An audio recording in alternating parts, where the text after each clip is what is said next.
Hello everyone, my name is Maria Sherban and I'll be your lecturer this autumn in the module Philosophy of History and Politics.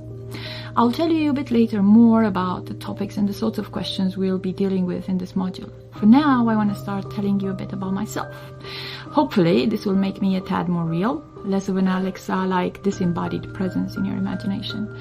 So I started doing philosophy at University of Bucharest as an undergrad a while back, fully warned at the time by many well-intentioned persons, including parents, friends, that it will be a very bumpy ride, especially if I tried to make a living out of it. They weren't wrong, but I never regretted the choice I made. For me, philosophy is more than a profession. It's a healthy habit of mind. It makes me listen more, weigh things, change my mind ever so often, and stand my grounds for the sort of things that I get to value in time.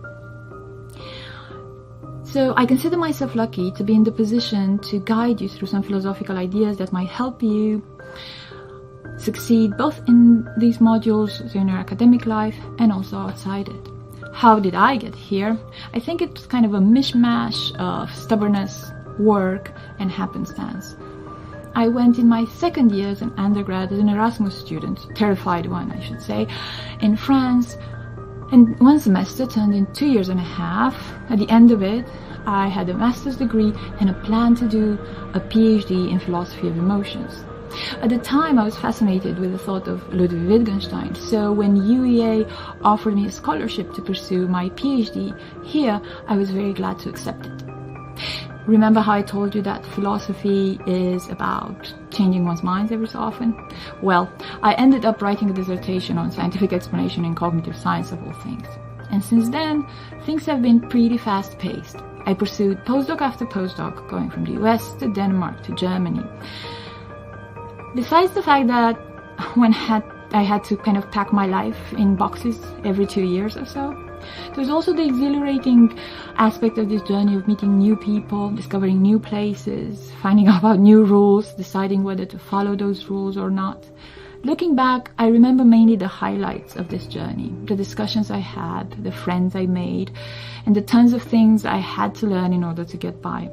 All of this, I think, add up to the sort of person I am today. I returned to Norwich and to UA, hoping I'll make a change, at least in the lives of people I get the chance to teach.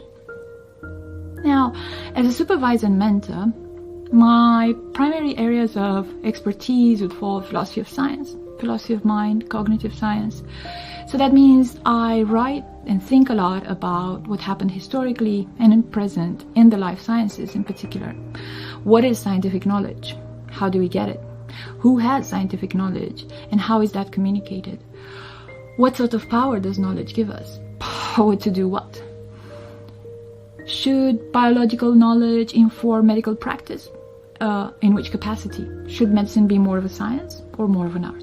You get the gist. These are the sort of questions that I'll be happy to supervise you on. Some of them are more practical, others more abstract. You might also notice that in the long list of areas of expertise like philosophy of science, philosophy of medicine, cognitive science, philosophy of mind, and so on, I didn't say anything about ethics or political philosophy. And yet, these are the sort of things I'll be teaching at UEA this autumn. You might wonder, why teach on areas that are not exactly your expertise? Well, there are two basic reasons for that. One, I think they cover topics into which we bump in our daily lives, and philosophy should be about that too. It shouldn't cover only abstract, arcane questions that only very few people care about. And second, I like to start my teaching journey, especially in a new place, in a position that's comparable to those of my students, having similar levels of curiosity and enthusiasm. So I hope you will enjoy your learning experience this autumn together with me at UEA. See you soon.